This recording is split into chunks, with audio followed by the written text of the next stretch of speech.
Lolo Woods, issue 5, the penultimate issue. It's another Hill House book. Carmen Maria Mikado writing with Danny Strips on the art. This is, I mean, if anything, I suppose technically this is the exposition issue of this one. This is the full backstory. Big time. This is the first time that I felt that you could tell Mikado is a novelist. Do you know what I'll say though? This series, with how weird and out there it's been, needed an exposition issue. True. I just feel like I read this before bed last night, which probably wasn't the best time to read it, because I felt like it just kept going and going, and so I maybe needed to read it with fresher eyes. But I don't know if I necessarily liked all the explanations. Well, what's interesting is that needed. Thematically, this and Basket Full of Heads are actually hitting a lot of the same themes. It's just that this book from issue 1 was really kind of shoving them in your face, whereas Basket Full of Heads was more about, okay, let's start off as a typical horror story and then kind of weave them in as we go.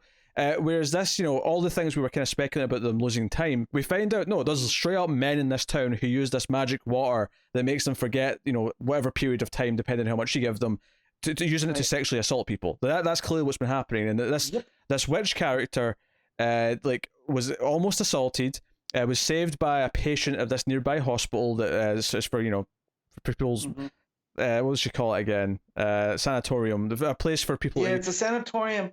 And they put women there that don't conform, right? Yeah. So this lady that saved her identified as a witch. So of course her family put them there. But they mention also gay people are sent in there. Anyone who, for the time period especially, was seen as being anyone different. that doesn't conform to that, classical archetype and whatever, and that they force feed them the water to make them forget who they are. And so there's a lot of themes of forcing people to be what they're not, and it really goes into the history behind that.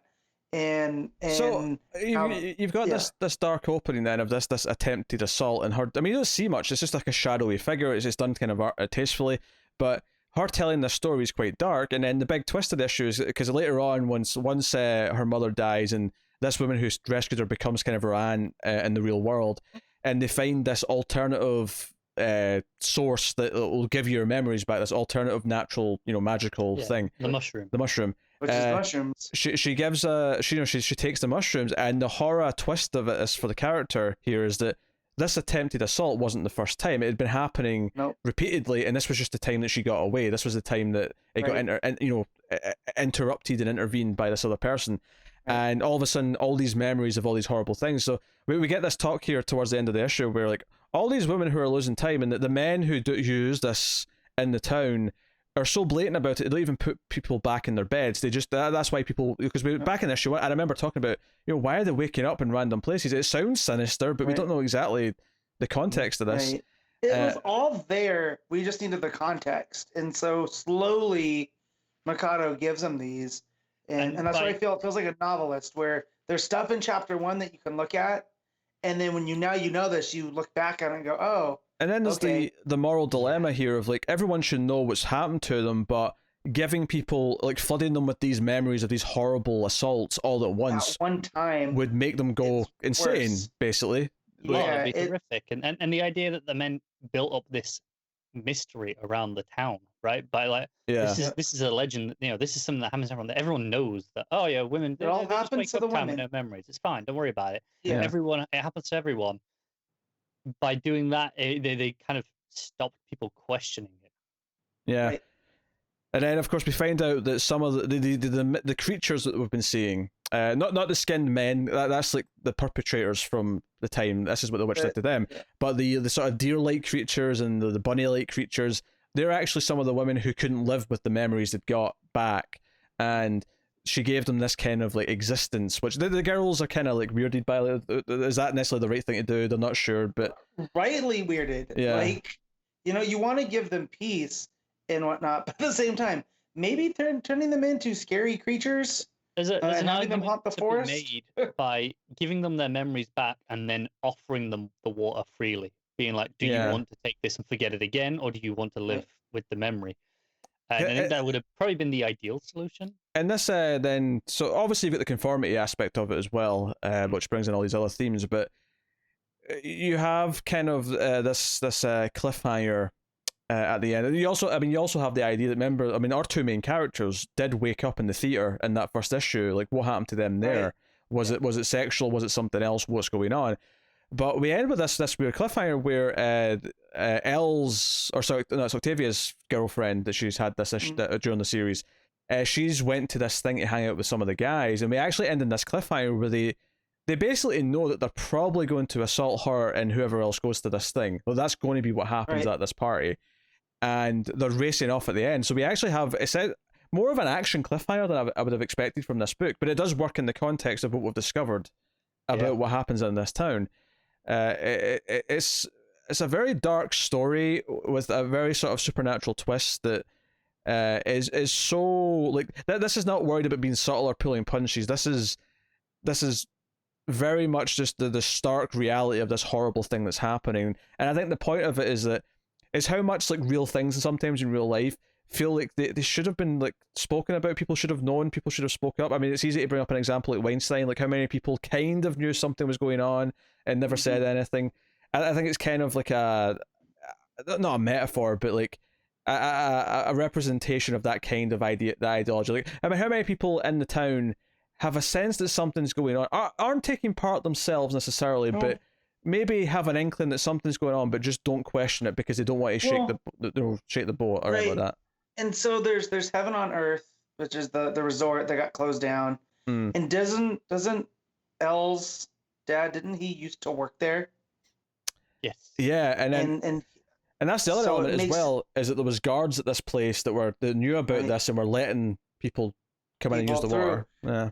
But and not that he was privy to it, but maybe he found something that's why now he's on disability, right? Because he is. It's been a while since I've, because of the issues between. Like, it's not like he's sick with something, right? It's he's physically, he can't work, right? Yeah. I don't remember specifically what it was, but yeah, maybe this is something where he made a choice because of something that he found. Yeah. And that's what I am thinking, that, like you were talking about the Weinstein stuff, that people that do speak out against people with power, they end up having to pay a price for it. And that's why it takes so long for justice to be sought. And I'm wondering if that's part of it, is now that she's seen this with her dad and whatnot. And that's what makes her more prone to fight it. Like, I don't know if there's something innate in that family, because they're different as well, right? Like, both of them, they're not only that they're homosexual, right? But they're both women of color in this, middle America town of Shudder to Think, Pennsylvania. Yeah, and on top of that, they also have this weird supernatural connection, just to the icing on the cake, right? Yeah. Right. So, like, everything's going there for them, that they're, yeah. So no, it's really, really good. I just, as I'm reading this, really, really tired, and getting all the explanations at one time. I will agree. It hit me all at once. I will agree that it felt a bit long-winded in the middle. There's the middle portion of the book when the witch is telling the story. There's a lot of, like, how she, like, met this woman, which obviously is important, but how she kind of grew to be friends with her, learned to do some magic, and then how she introduced her mother to her, and then her mother went away or died, and then this woman took care of her. Like, there was a lot of steps to that I felt you could have condensed a bit into just kind of... Yeah. That's true. But this is also that first book that I remember not being that thrilled with the first issue, but the more I talked about it with you guys, the more I came around to it.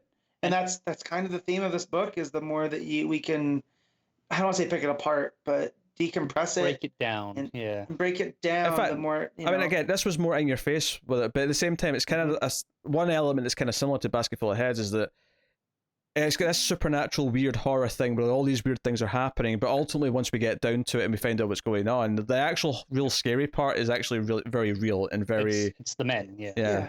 It's a town that's been corrupted by these men doing horrible, horrible things, and it's just become part of that town's culture.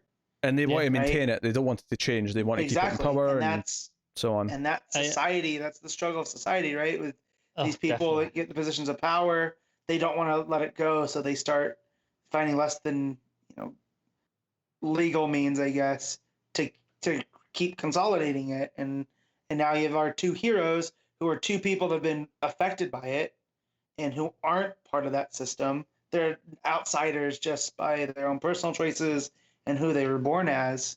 Yeah. You know, it's a really nice if there's way a that stories coming together. if there's a Venn diagram of everything like these people in power hate, these two, like, they're squarely in the middle of it. That Venn diagram. Yeah, they're right in the middle of all of it. So it's on the actual storytelling of this issue, the functional narrative. It is a lot of exposition. I feel like it works better than some other exposition issues that we've had. Not even right away, just in general on this show. In that it's not a lot of people sitting around talking, even though that's what the narration is. The visuals of the art is really going through this story in a unique manner, and I feel like I'm getting a lot of. It feels it's not show and not tell. It's definitely telling a lot, but it's also showing me a lot of interesting things. It feels like a really stereotypical like flashback sequence in a movie where they sort of dress it up with a little bit of style, but it's like it is, yeah. But I think the art is unique enough that the style of that flashback essentially. What is going on in that page with the hawk and the rabbit and the eyes and the it is a mess. No, I know, but again, I talked about earlier. The more you stare at this thing, the more it doesn't make sense, and the more troubling it is. That's that image. The more I stare at it, the more I start looking at the different pieces of it, and it just I get overwhelmed, and I feel that's the intention of it. Yeah, because that's the page of her remembering, right? Right. So that is this overwhelming. It's all these things crashing into her head at once, and you're like there. It looks like a cacophonous mess of stuff going on, but it really works because it's such a striking image. And while it's a mess, it's very clear. I think really strong coloring really breaks down the segments. Like you've got the general face at the top, then you've got the head sticking out the top in the pink with the gazebos, and then you've got the orange face in hair flowing. You've got the eyes with the white, the green on the teacup. All these elements really pop out individually to form this cohesive whole of this messy image with all these individual parts that really well formed just to look at individually. Yeah. And as I'm unpacking it a little bit more too, there's something about this was the lady that girl like they would send them to if you want something to remember. Yet now she's told the people that might do something about it.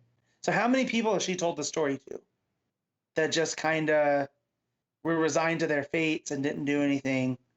Yet our two heroes. I don't know how many she's told the story to and how many she just gives them the water to forget because it's what they want, what they need. Right. And that's what I mean. Like, is it that now she's told them because these are two people that'll do something about it? Or she told other people and the corruption's so bad that these are just the next two? It's kind of like the Matrix, right? When you get to the end, there's always a new version of Neo. Whoa. What? I take umbrage with that reference. It's not like the Matrix. That's the Matrix sequels. The original Matrix had nothing to do with that nonsense. Okay, whatever. And I get where Matt's that's mythological, right? That's aside. I think the it's just comparison was fair. Thank you. Is this just the cycle re-going, or is this the cycle finally going to be broken? Right? As like again, who she told this to? We know that this is who the moms, they know when you want to forget something, go see the witch. Or if you want to remember something, right? They know about the mushrooms. Or at least... that was what I remember was a really interesting twist last issue that they sent to the witch to remember things. But remembering's harder. So she actually just gave them the water to make them forget that they wanted to remember something. Right. So again, which is her taking away that choice from them. I assume. I don't know. Maybe I'm being right. Well, and and there's a thread of PTSD and survivor's guilt and all this other stuff that's going through. There's a lot of psychological stuff going on here, even to the fact and again, I'm no expert, but from things that I've read about how victims of sexual assault, if they're real young, that's kind of their mentality that they're stuck with the rest of their life. So the fact that this girl never ages, she's always the age of the assault, Like, Yeah.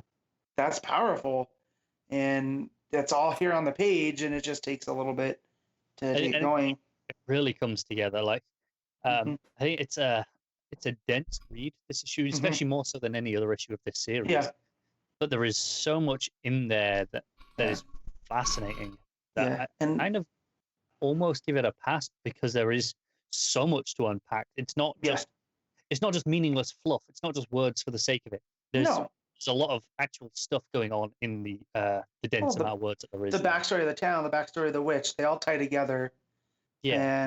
And I am actively rooting for our heroes. Like, if this ends in a horror way where it's all futile and it's nothing, If I'm gonna be so mad. choosing to take the water after all because it just got so bad, which It, would be a valid ending. Like, it wouldn't feel right, like keep out of nowhere, but but it would be really disappointing because, and not because it would be a bad ending, but disappointing because I want them to be better. yeah, and like, as of the end of issue 5, I'm rooting for our heroines to go in there with baseball bats and start kneecapping dudes, right? Because that's the only way to deal with them. I'm sorry, like, you know.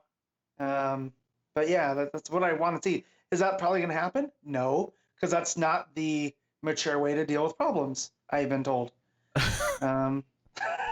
So I've been told. Yeah, I had to lighten it up. I had to lighten it up a little bit. This got heavy. So, yeah, no, I like the issue quite a bit. I like everything it's doing, and I like what it reveals. I do think it felt, I agree with Matt, it felt longer than it was, and I think that does fundamentally mean that something in just the writing wasn't as smooth as that maybe it could have been. So I do think that's a valid complaint to make. Because I actually questioned at one point, is this a regular 22-page book? Yeah. I actually was questioning, is this like an extra size one? And it wasn't. And it wasn't even near the end. I thought that was like right in the middle, but it was right in the middle of all the flashback stuff.